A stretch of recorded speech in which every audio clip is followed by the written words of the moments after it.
భరణి నక్షత్రం వాళ్ళు ఎవరు చూస్తూ ఉన్నా సరే వీళ్ళు మేషరాశికి సంబంధించిన వాళ్ళు ఆధిపత్యము యమధర్మరాజు వహిస్తూ ఉంటారండి. వీళ్ళకి లైఫ్లో జరిగే ఒకే ఒక్క మూమెంట్ కోసం చెప్తాను, పెయిన్ఫుల్ ట్రాన్స్ఫర్మేషన్ అండి. అంటే జీవితంలో రెస్ట్రిక్షన్స్ అనేటువంటివి ఎక్కువగా కనబడతాయి. మెజారిటీ ఆఫ్ భరణి నక్షత్రం వాళ్ళు విమెన్ ఎక్కువగా ఈ యొక్క మెరిటల్ లైఫ్లో చాలా ఇబ్బందులు ఫేస్ చేస్తారండి. ఈవెన్ మెరిటల్ లైఫ్లో సపరేషన్ కనబడడం కానీ, ఆర్ సాటిస్ఫాక్షన్ లేకపోవడం కానీ, లవ్ ఫెయిల్యూర్స్ ఎక్కువగా ఉండడం కానీ, లేకపోతే పుట్టిన తర్వాత నుంచి ఎప్పుడూ కష్టాలేనా అనేటువంటి ఒక భావన కానీ, ఇలాంటి అసంతృప్తి కానీ ఎక్కువగా ఫేస్ చేస్తూ ఉంటారు. వీళ్ళకి ట్రాన్స్ఫర్మేషన్ 20 సంవత్సరాల దాకా జీవితం ఒకలా ఉంటుంది, 40 సంవత్సరాల దాకా ఒకలా ఉంటుంది, ఆ తర్వాత ఇంకొకలా మారుతూ ఉంటుందన్నమాట.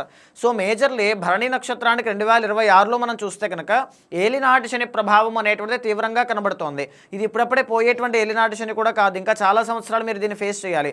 మీకు నేను చెప్పే టిప్ కూడా అదే, ఎప్పుడూ కూడా రెస్పాన్సిబిలిటీని మీరు ఫేస్ చేయండి తప్ప ఎస్కేపిజం అనేటువంటిది ఎప్పుడు కూడా చూపించొద్దు.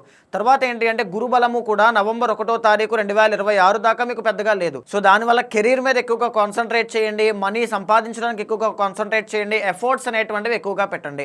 అయితే ఇప్పుడు నేను చెప్పిన ఏ క్వాలిటీస్ అయినా మీరు ఫేస్ చేస్తున్నారు, లేకపోతే భరణి నక్షత్రం వాళ్ళు ఏ జెమ్ స్టోన్ ధరించాలి అనే క్వశ్చన్ చాలా మందికి వస్తుంది. అలాంటి వాళ్ళు ఎవరైనా ఉన్నా సరే మీరు మా టీంకి కాంటాక్ట్ చేస్తే మీ డేట్ ఆఫ్ బర్త్ చూసిన తర్వాత మీ జన్మ లగ్నాత్తు జాతకవశాత్తు ఏ రత్నం ధరించాలో డీటెయిల్స్ అన్నీ మీకు ఇస్తారు. దాన్ని ధరించిన తర్వాత అద్భుతమైన శుభ విజయాలు కనబడతాయి.